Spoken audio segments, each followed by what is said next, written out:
माझ्या लग्नाला 6 महिनेच झाले होते. माझी बायको एक डॉक्टर होती. माझं वैवाहिक जीवन अगदी आनंदात चाललं होतं. पण गेल्या एका आठवड्यापासून माझ्या बायकोचं वागणं जरा बदललं होतं. एक माणूस एक दिवसाआड आमच्या घरी यायचा आणि म्हणायचा की माझी आई खूप आजारी आहे आणि आईवर उपचार करून घेण्यासाठी म्हणून तो माझ्या बायकोला त्याच्यासोबत त्याच्या घरी घेऊन जायचा. माझी बायको रात्रभर तिथेच मुक्कामी राहून दुसऱ्या दिवशी परत यायची. सलग आठवडाभरापासून हा क्रम सुरूच होता. पहिले तर मी हाच विचार करून या गोष्टीकडे दुर्लक्ष करत राहिलो की हे तर माझ्या बायकोचे कर्तव्य आहे की तिने पेशंटची काळजी घ्यावी, कारण ती एक डॉक्टर होती. पण आता हे सर्व मला असह्य झालं होतं, कारण मला कुठे ना कुठे हे सर्व खूप चुकीचं वाटत होतं. माझ्या मनात आता सारखी एकच भीती निर्माण झाली होती की तो माणूस त्याच्या आईच्या आजारपणाचे निमित्त सांगून माझ्या बायकोसोबत काही चुकीचं वागणार तर नाही ना. म्हणून एके दिवशी मी माझ्या बायकोला सांगितले की तू रात्री तिथे थांबत जाऊ नकोस, मला ते अजिबातच आवडत नाही. यावरती मला बोलू लागली की मी एक डॉक्टर आहे आणि हे माझे कर्तव्य आहे, आणि राहिली गोष्ट त्या माणसाची, तर त्याची तुम्ही अजिबातच काळजी करू नका. स्वतःचे रक्षण करण्यास मी समर्थ आहे. माझ्या बायकोचा स्वभाव इतका कडक होता की इच्छा नसतानाही मला गप्प बसावं लागलं. आज सकाळी ऑफिसला जाण्यासाठी मी घरातून बाहेर पडलो, तेव्हा आज पुन्हा तोच माणूस मला माझ्या घराकडे येताना दिसला. तो घरात जाणार तितक्यात मी त्याला वाटेत थांबवून आधी नमस्कार केला. मग त्यानेही मला नमस्कार केला आणि मग त्याने दरवाजा अर्धा उघडून आत डोकावण्याचा प्रयत्न केला. मी पण मान वळवून दरवाजाकडे बघितले आणि मग पुन्हा त्याच्याकडे बघितले आणि विचारले की आता आईची तब्येत कशी आहे. तर तो म्हणाला, सर, म्हणूनच आज मी पुन्हा आलो आहे, तिची तब्येत ठीक नाही. मी खेदाने माझे होठ गोल केले आणि बायकोलाही आवाज दिला, तर आतून तिचा आवाज आला की ती येत आहे. पण तो माणूस हट्ट करू लागला की मी स्वतः जाऊन डॉक्टर मॅडमांना बोलवतो. त्या माणसाचे बोलणे ऐकून मला तर खूप राग आला होता, पण मी स्वतःवर नियंत्रण ठेवत त्याला म्हणालो की त्याची गरज नाहीये, ती स्वतः बाहेर येत आहे. माझ्या बोलण्याची शैली लक्षात आल्यानंतर तो माणूस देखील शांत झाला आणि जाऊन त्याच्या बाईकजवळ उभा राहिला. मग साधारण 5 मिनिटांनी माझी बायको पल्लवी हातात बॅग घेऊन बाहेर आली आणि मला बाय करत त्या माणसासोबत निघून गेली. मी स्तब्धपणे त्यांना जाताना बघत उभा होतो. कुठे ना कुठे माझ्या मनात माझ्या बायकोविषयी संशय निर्माण होऊ लागला होता.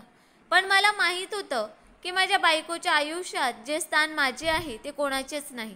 पण तरीही माझ्या बायकोला त्या माणसासोबत बघून मला जलन का होत होती माहीत नाही. ते लोक निघून गेल्यावर मी पण माझी बाईक काढली आणि ऑफिसला जायला निघालो. पण बाईक चालवतानाही माझे सगळे विचार त्या माणसावर अडकले होते, जो आमच्या आयुष्यात अचानकच एका वादळासारखा आला होता. मग ऑफिसला पोचल्यावर सगळ्यात आधी मी माझ्या बायकोला फोन करून घरी पोचायला सांगितले. त्यावर तिने सांगितले की मी त्याच महिलेच्या घरी आहे, मी तुमच्यासोबत आता संध्याकाळीच बोलेन, असं सांगून तिने फोन कट केला. फोन कट झाल्यावर मी एक दीर्घ श्वास घेतला आणि कामावर लक्ष केंद्रित केले, कारण माझ्या बॉसचे कॅबिन अगदी माझ्या समोरच होते. मी संध्याकाळपर्यंत ऑफिसमध्ये काम करत बसलो होतो, पण माझ्या मनातून ते विचार काही केले जात नव्हते. ऑफिस सुटल्यानंतर मी बाईक काढली आणि भरधाव वेगाने बाईक चालवत घरी पोहोचलो आणि बेलवर हात ठेवला, पण कोणीही दरवाजा उघडला नाही. अजूनही माझी बायको घरी आली नव्हती. रागाच्या भरात मी दुसरी चावी काढून कुलूप उघडले आणि घरात जाऊन टेबलावर बसलो आणि किचनमध्ये जाऊन फ्रीजमधून पाण्याची बाटली काढून पाणी प्यायलो. पाणी पिऊन माझा राग थोडा कमी झाला. तेव्हा मी पुन्हा एकदा माझ्या बायकोला फोन केला आणि तिने पहिल्याच बेलवर फोन उचलला. मी तिला तोच प्रश्न विचारला की घरी कधी येणार. यावर ती बोलू लागली की मला रात्रभर इथेच थांबावं लागणार आहे. या महिलेची अवस्था अतिशय वाईट आहे. मी तिला पुढे काही सांगणार याआधीच तिने फोन ठेवला होता. मी फोन तिथेच टेबलावर ठेवला आणि जवळ सोफ्यावर बसलो. जर मला त्या माणसाचे घर माहिती असले असते तर मी तिला तिथून आत्तापर्यंत घेऊन आलो असतो, पण असे करणे मला योग्य वाटले नाही, कारण माझी पत्नी डॉक्टर होती. पेशंटच्या घरून तिला कोणी असं आणलं असतं तर तिला नक्कीच खूप वाईट वाटलं असतं. मी बराच वेळ सोफ्यावरच बसून राहिलो. जेव्हा भूक लागली तेव्हा उठून जेवण गरम केले आणि जेवायला बसलो. जेवल्यानंतर मला वाटले की माझी बायको घरी नाही तर टीव्ही बघून टाइमपास करावा, पण टीव्हीवरील पहिलीच बातमी ऐकून माझे मन अस्वस्थ झाले. शहरात होणाऱ्या रोजच्या विचित्र घटनांनी संपूर्ण शहर हादरून गेले होते. मी पुन्हा एकदा माझ्या पत्नीला फोन केला तर यावेळी तिचा नंबर बंद होता. मी तिला अनेक वेळा फोन केला पण प्रतिसाद मिळाला नाही. मी रागातच फोन टेबलावर ठेवला आणि टेक लावून सोफ्यावर बसलो. तो माणूस अचानक कुठून आमच्या आयुष्यात आला हे मला माहीत नाही. मी यापूर्वी त्याला कधीच पाहिले नव्हते. मला भीती होती की त्याने माझ्या पत्नीला काही नुकसान पोचवायला नको किंवा माझ्या पत्नीला माझ्यापासून दूर न्यायला नको, नाहीतर लोकांमध्ये माझी काय इज्जत उरणार. सगळ्यांना वाटेल की माझ्याकडून एक स्त्रीसुद्धा सांभाळली गेली नाही. नाही, मी उद्याच तिला त्या माणसासोबत जाण्यासाठी नकार देतो. मी रात्रभर त्याच सोफ्यावर बसून तिथेच झोपी गेलो. संपूर्ण रात्र घालवल्यावर सकाळी दारावर थाप पडली. तेव्हा मी उठलो आणि दरवाजा उघडला तर माझी बायको समोर उभी होती, पण तिचं लक्ष रस्त्यावरून जाणाऱ्या त्या माणसाकडे होतं. मी शांतपणे तिच्याकडे पाहिलं आणि आत आलो. माझ्या मागोमाग तीही दरवाजा बंद करून आत आली आणि तिची बॅग टेबलावर ठेवून तिथे सोफ्यावर डोळे बंद करून बसली. तिथे उभे असतानाच मी तिच्याकडे पाहिलं आणि तिला म्हणालो की तू आता त्या माणसाबरोबर त्याच्या घरी जाणार नाहीस. तिने बंद डोळ्यांनीच उत्तर दिलं की माझी त्यांना गरज आहे. त्यावर आधीच चर्चा झाली आहे. त्याची आई आजारी आहे. मी तिच्या समोर बसलो आणि म्हणालो की मी सांगितलं ना की तू नाही जायचं तर तू नाही जायचं. आता तो त्याच्या आईला हॉस्पिटलमध्ये घेऊन जाईल. आता ती थोडं मोठ्याने बोलली की तुला काय म्हणायचं आहे की मी हे काम बंद करून घरात गुपचूप बसून राहायचं का? मग तर माझी पदवी काहीच कामाची राहणार नाही. यावर मी तिला म्हणालो की असं मी तुला कधी सांगितलं की तू ही नोकरी सोड म्हणून? फक्त त्या माणसाच्या घरी जाऊ नकोस. तुझं त्याच्या घरी जाणं, तिथे रात्रभर राहणं मला अजिबात आवडत नाही. यावर माझी बायको रागातच म्हणाली की तू माझ्यावर संशय घेत आहेस? माझ्यावर? मी हैराण होऊन तिच्याकडे पाहिलं आणि बोलू लागलो की नाही, मी तुझ्यावर संशय घेत नाहीये, तर मी त्या माणसावर संशय घेत आहे आणि हा माझा आदेश आहे की तू आत्ता त्या माणसाबरोबर जाणार नाहीस. एवढं बोलून मी उठलो आणि खोलीच्या दिशेने चालू लागलो. तेवढ्यात ती मागून जोरात ओरडत म्हणाली की तुम्ही मला हुकूम देऊ शकत नाही, समजलं? आणि तुम्ही मला कुठेही जाण्यापासून रोखूही शकत नाही. मी माझा निर्णय घेण्यास समर्थ आहे.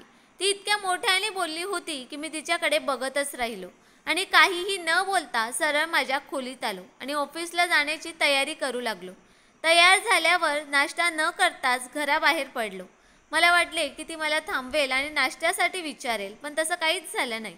माझी बायको आता पूर्णपणे बदलली होती. काही दिवसातच आमच्या नात्यात खूप दुरावा निर्माण झाला होता. मी रागाने बाईक स्टार्ट केली आणि ऑफिसमध्ये आलो.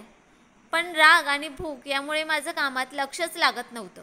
ऑफिसमधून सुट्टी घेऊन मी बाहेर पडलो आणि ऑफिसपासून दूर असलेल्या एका ढाब्यावर नाश्ता करायला आलो. नाश्ता झाल्यावर तिथेच बसलो आणि सकाळी झालेल्या भांडणाचा विचार करू लागलो. बायकोचं त्या माणसाला वळून पाहणं, त्या माणसाच्या घरी जाण्यासाठी माझ्याशी भांडणं, या सगळ्या गोष्टीचा मी विचार करत होतो. हे सर्व काही एका दिवसात घडणे तर शक्य नाही. होऊ शकतं की माझी बायको लग्नाआधीही त्या माणसाला भेटली असावी, म्हणून तर ती माझ्यासमोर असं बोलत होती. नक्कीच ते दोघं मिळून माझी फसवणूक करत आहेत. तो माणूस आईच्या आजारपणाचा फायदा घेऊन तिला सोबत घेऊन जातो. देव जाणे त्या दोघांमध्ये नक्की काय संबंध आहे की ती त्याच्या घरी जाण्यासाठी इतकी उत्सुक असते. हा सर्व विचार करून माझ्या तळपायाची आग मस्तकात जात होती. माझ्या मनात इतका तिरस्कार निर्माण झाला होता की जेव्हा जेव्हा माझ्या पत्नीबद्दल माझ्या मनात विचार येत असे तेव्हा माझ्या तोंडून विचित्र शब्द निघायचे. संध्याकाळी घरी आल्यावर मी चावीनेच दरवाजा उघडून आत गेलो. आतल्या खोलीत कोणाच्या तरी बोलण्याचा आवाज आला. मी कोणताही आवाज न करता खोलीबाहेर उभा राहिलो आणि पाहिलं तर त्या खोलीत माझी बायको एकटी होती आणि फोनवर कोणाशी तरी बोलत होती की ऐक, औषधं वेळेवर देत राहा. मला असं वाटत आहे की आता मला घर सोडून तुला भेटणं अवघड जाईल, कारण माझ्या नवऱ्याला मी तुझ्या घरी यावं असं वाटत नाही. पण तू काळजी घे, परिस्थिती आणखीन बिघडली तर शेवटचे पाऊल उचलावंच लागेल. मला आता त्याची अजिबातच पर्वा नाही. एवढं सगळं ऐकून मी दारापासून दूर सरकत किचनमध्ये आलो आणि एक ग्लास उचलून जोरात खाली फेकला. भांड्यांचा आवाज ऐकून ती खोलीतूनच ओरडली की कोण आहे? मी काही उत्तर दिलं नाही. मी फ्रीजमधून पाण्याची बाटली काढली आणि ग्लासमध्ये पाणी ओतले. यावेळी मला पावलांचा आवाज किचनच्या दिशेने येताना जाणवला. ती किचनमध्ये येताच मी तिच्याकडे बघितले तर ती घाबरलेली दिसत होती. तिच्या हातात पुष्पगुच्छ होता. मला समोर पाहून ती रागातच म्हणाली की तुम्हाला बेल वाजवता येत नाही का? मी किती घाबरले. मी काहीच न बोलता तिच्या हातून पुष्पगुच्छ घेतला आणि म्हणालो की तू असं काय करत होती की इतकी घाबरलीस? आणि या गुलदस्त्याने खून करण्याचा विचार होता का? माझे बोलणे ऐकून ती म्हणाली की मी का करेन कोणाचा खून? तुम्ही उगाच माझ्यावर आरोप लावू नका. हा पुष्पगुच्छ मी माझ्या स्वतःच्या संरक्षणासाठी हातात घेतला होता. मी खूप घाबरले होते. मी तिच्या बोलण्याकडे दुर्लक्ष करून कपडे बदलायला रूममध्ये आलो. आता तिच्यासोबत काय होत आहे आणि ती स्वतः तिथे काय करत आहे याची मला पर्वा नव्हती. आता माझ्यासाठी फक्त एकच गोष्ट महत्त्वाची होती की ती मला फसवायला कुठल्या थरापर्यंत जाऊ शकते. मग रात्री मी टेरेसवर फिरत असताना माझी बायको फोनवर काय बोलत होती याकडे लक्ष देण्याचा प्रयत्न केला. पण मला काहीच समजत नव्हते. ती कोणाशी बोलत होती आणि तिचे शेवटचे पाऊल काय होते. तिची पळून जाण्याची योजना तर नव्हती ना. ती जर घरातून पळून गेली तर मला कुठेही तोंड दाखवता येणार नाही. माझ्या परिसरात माझा काय आदर असेल. मला पटकन काहीतरी करावंच लागेल. पण असंही होऊ शकतं की ती त्या माणसासोबत लग्न करण्याऐवजी ती दुसऱ्यासोबत पळून जाण्याचा विचार करत असेल आणि मला दाखवण्यासाठी त्या माणसाला पुढे करत असेल, जेणेकरून मी तिला शोधू शकणार नाही. माझ्या मनात विविध प्रश्न निर्माण झाले होते. असाच विचार करून मी झोपी गेलो. दुसऱ्या दिवशी सकाळीच तो माणूस घरासमोर आला होता आणि माझी बायको माझ्या समोरून त्याच्यासोबत निघून गेली होती. पण मी काही बोलू शकलो नाही, कारण आमच्या घरातले वादविवाद संपूर्ण परिसरातल्या लोकांनी बघावं अशी माझी अजिबातच इच्छा नव्हती. म्हणून मी धीराचा कडू घोट घेतला आणि ऑफिसमध्ये आलो. दिवसभरात ऑफिसची कामं करून घरी आलो तर सगळं घर रिकामं होतं. म्हणजे ती आजही येणार नाही. मी सोफ्यावर बसून माझ्या जुन्या दिवसांची आठवण काढू लागलो. लग्नाच्या सुरुवातीच्या दिवसात खूप शांतता होती, पण आता सगळं उलटं झालं असंच वाटत होतं. कधी कधी वाटायचं की ती लग्नाच्या सुरुवातीच्या दिवसात फक्त चांगलं वागण्याचं नाटक करायची आणि आता नाटक करून करून थकली होती आणि आता ती तिचा खरा चेहरा दाखवत होती. माझं डोकं दुखत होतं. आजची रात्रही मी सोफ्यावरच बसून काढली. सकाळी मी दार उघडले तर ती समोर उभी होती. ती हसत हसत त्या माणसाला बाय करत होती. मग तिने माझ्याकडे बघितले आणि आत आली. दार बंद करण्याआधी मी तिथून जाणाऱ्या माणसाकडे एक कटाक्ष टाकला. तेव्हा तो माणूस माझ्याकडे विचित्र नजरेने पाहत होता. मी रागानेच दरवाजा बंद केला आणि खोलीत आलो आणि तिच्या हाताला जोरात पकडून म्हणालो की सध्या तू इथे माझी बायको म्हणून राहतेस. तुझी घाणेरडी कामे वस्तीतून बाहेर करायची. इथे माझी इज्जत आहे. पण तिने माझ्याकडे दुर्लक्ष केले आणि ती तिचा हात सोडवण्याचा प्रयत्न करू लागली. मी तिला रागातच पाहिलं आणि तिला जबरदस्तीने बेडवर ढकलून खोली बाहेर आलो. बाहेर येऊन विचार करू लागलो की सगळं सोडून स्वतःच कुठेतरी लांब निघून जावं, जिथे मला कोणी ओळखतही नसेल. त्या दिवशी ऑफिसला सुट्टी होती, त्यामुळे दिवसभर मी घराबाहेरच होतो आणि बाहेरच जेवण करून रात्री घरी परतलो तेव्हा ती गाढ झोपलेली होती. क्षणभर मला तिचा गळा दाबावासा वाटला, पण मला खुणी व्हायचं नव्हतं. माझ्या हृदयात आजही तिच्याबद्दल अपार प्रेम होतं, जिची प्रत्येक इच्छा मी पूर्ण केली आणि काम करण्याचे स्वातंत्र्य देखील दिले. आणि आज तीच माझ्या डोळ्यात धूळ फेकत आहे. मी माझ्याच विचारात गुदमरत होतो. मागच्या काही दिवसांपासून असंच सर्व काही घडत होतं. या दरम्यान माझ्या आणि माझ्या बायकोचे संबंध इतके खराब झाले होते की एकाच घरात राहून आम्हाला एकमेकांचा चेहरा बघण्याची देखील इच्छा होत नव्हती. ती तिच्या मर्जीने यायची आणि निघून जायची. माझी परवानगी घेणेही तिला आता गरजेचं वाटत नव्हतं. असेच एके दिवशी बोलता बोलता कोणीतरी मला सांगितले की जो माणूस माझ्या घरी येतो त्या व्यक्तीची आई तर 5 वर्षांपूर्वीच मरण पावली आहे. हे ऐकून मला धक्काच बसला. आजही माझी बायको त्या माणसाच्या घरीच होती. सगळं जाणून घेतल्यानंतर माझं डोकं खराब झालं होतं. तो माणूस आपली आई आजारी असल्याचं खोटं का बोलला असेल? माझी बायको आणि तो माणूस कोणत्याही चुकीच्या कामात सहभागी तर नाहीत ना? किंवा ते खरोखरच पळून तर जाणार नाहीत ना? बायको पळून जाण्याच्या विचारानेच मला घाम फुटला. मी घाम पुसत खिशातून मोबाईल काढला आणि बायकोला फोन लावला तर तिचा फोन बंद येत होता. रागाच्या भरात मी तिथेच फोन आपटला आणि घरातून बाहेर पडून रात्रभर रस्त्यावर बसून राहिलो. मग मी सकाळी उठलो आणि घरी आलो. काही वेळाने बायको घरी आली आणि रूममध्ये गेली. मी पण तिच्या मागे रूममध्ये गेलो आणि मला बघून तिने तिचे कपडे काढले आणि बाथरूममध्ये गेली आणि काही वेळाने बाहेर येऊन केस बनवू लागली. मी तिला पाहिले आणि विचारले की आता तू कुठे जात आहेस? यावर ती म्हणाली की त्या माणसाची आई खूपच आजारी आहे, म्हणून मी परत तिथेच जात आहे. तिच्या उत्तराने मला आता जास्तच शंका येऊ लागली. शिवाय तिची अवस्था पाहून मला वाटलं कदाचित ती पळून जायच्याच तयारीत आहे. जेव्हा ती घराबाहेर पडून थोडं दूर गेल्यावर मीही माझ्या बाईकवरून तिच्या मागे गेलो. थोड्याच वेळात समोरची बाईक थांबली तेव्हा मीही माझी बाईक काही अंतरावर उभी केली. ते दोघेही एका घराच्या आत शिरले होते. मीही त्यांच्या मागे मागे त्या घरात शिरलो. त्यानंतर मी आज जे काही पाहिले ते पाहूनच मी चक्रावून गेलो. तिथे समोरच्या बेडवर कोणीतरी झोपलेलं होतं आणि माझी पत्नी त्याला इंजेक्शन देत होती. मग तो माणूस जो माझ्या बायकोला घ्यायला यायचा तो आणि माझी बायको दोघेही उठून उभे राहिले आणि दुसऱ्या खोलीत कोपऱ्यात उभे राहून बोलू लागले. तो माणूस माझ्या बायकोला म्हणाला की राणी, तू तिला इंजेक्शन तर दिले आहेस, पण तुला काय वाटतं की ती मरेल की नाही? कधीपासून मी तिला सहन करतोय. त्या माणसाचं बोलणं ऐकून मला धक्काच बसला. तो माझ्या बायकोला राणी नावाने का हाक मारत होता? कारण राणी नाव तर माझ्या बायकोचं माहेरचं नाव आहे. माझी बायको त्याला बोलू लागली की हो हो, ती नक्कीच मरणार. मी जे काही तिला दिलंय त्याने त्याचं काम सुरू केलं आहे. आता ती 2 दिवसात मरेलच आणि मग तिची सर्व मालमत्ता तुझ्या आणि माझ्याकडे येईल. यावर तो माणूस बोलू लागला की राणी, तू अजिबात काळजी करू नकोस, मी तुला समान वाटा देईन. त्याचं हे सगळं बोलणं ऐकून माझं तर डोकंच चक्रावलं होतं. ही गोष्ट माझ्या हाताबाहेर जाण्याआधीच मी ताबडतोब पोलिसांना फोन केला आणि काही वेळाने पोलीसही तिथे पोहोचले. पोलीस खोलीत शिरले होते. पोलिसांना पाहून माझ्या बायकोचा आणि त्या माणसाचा रंग उडाला होता. मी पुढे सरकलो आणि त्या माणसाला जोरात चापट मारली आणि त्याची कॉलर पकडली आणि विचारले की मला पटकन सांग, तुम्ही दोघे इथे काय करत आहात, नाहीतर तुमची खूप वाईट अवस्था होईल. माझ्या फक्त एका थप्पडने तो पोपटासारखा खरं खरं बोलू लागला की ही राणी माझी सख्खी बहीण आहे.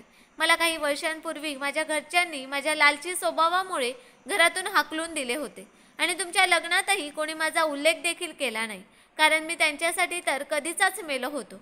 घरातून बाहेर पडल्यानंतर मी या मुलीला माझ्या खोट्या प्रेमाच्या जाळ्यात अडकवले, कारण मी नोकरी करत नव्हतो. त्यामुळे माझ्या खाण्यापिण्याचेही हाल झाले होते. या मुलीजवळ खूप अफाट संपत्ती होती, त्यामुळेच मी या मुलीशी लग्न केले. एक दिवस मी राणीला आणि तुम्हाला बाजारात पाहिले.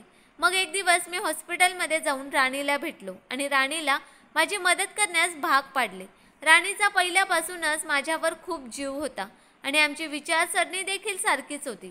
राणी देखील माझ्यासारखीच लालची स्वभावाची होती, त्यामुळे तिने लगेच होकार दिला आणि मदत करायला सुरुवात केली. म्हणूनच मी रोज राणीकडे यायचो.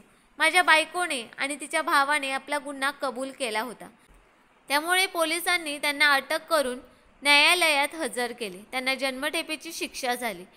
माझ्या पत्नीने ज्या मुलीला विष दिले होते त्या मुलीला वाचवण्यात आम्ही यशस्वी ठरलो. तर मित्रांनो, स्टोरी कशी वाटली ते कमेंट करून नक्कीच सांगा. आम्ही नेहमीच तुमच्या कमेंट्स आणि लाईकची वाट बघत असतो. आणि स्टोरी आवडली असेल तर व्हिडिओला लाईक आणि चॅनलला सबस्क्राईब करायला पण विसरू नका. धन्यवाद.